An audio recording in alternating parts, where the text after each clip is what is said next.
Hi guys, JSwick here. I'm going to talk about mindfulness and curiosity and how it affects self-leadership and maximizing meaning in life. So I first encountered the concept of mindfulness in the Republic of Georgia. I had a colleague, she was Georgian, and she was studying, she was doing a PhD about mindfulness. And so she was bringing a lot of the concepts into the school, especially serving some of our special needs children. At the time, honestly, I didn't quite understand what she was talking about. She really kept it completely in the realm of the secular.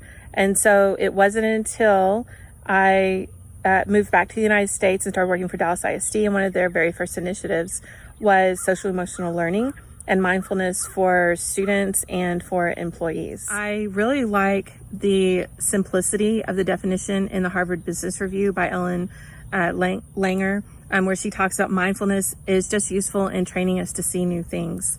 And so that kind of helps me to really solidify the idea in my head. I also realize that in order to see new things, we have to be willing to set aside any fear or anxiety that we might have about change. And so in the articles in the chapter by Seligman and Neck, I found a lot of comfort that we are fully in control of how we respond to different situations and how we respond to maybe these new things that we're seeing. The importance of being mindful, I felt like was really stressed in the article by Thompson.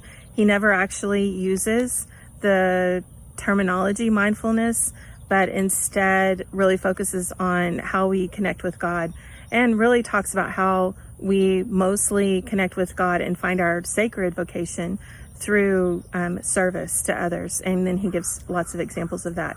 I have some examples from my own life.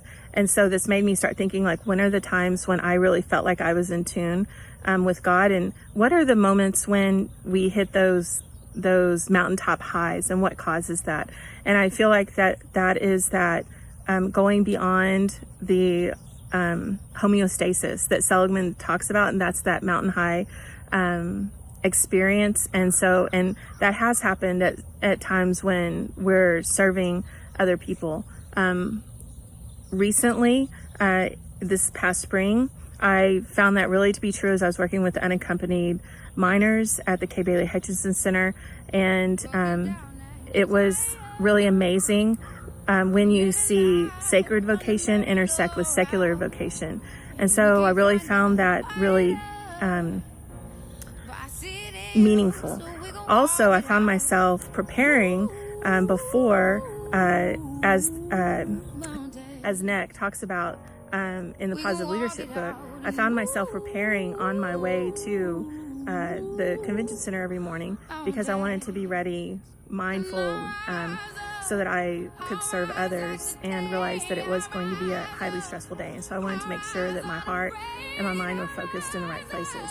And that I was listening closely to what God wanted and for my life and for the lives of those that I was affecting around me. And so I feel like that those are all things that feed into self-leadership and to maximizing our meaning in life, and that we are always looking to be in tune with God through all seasons in our life.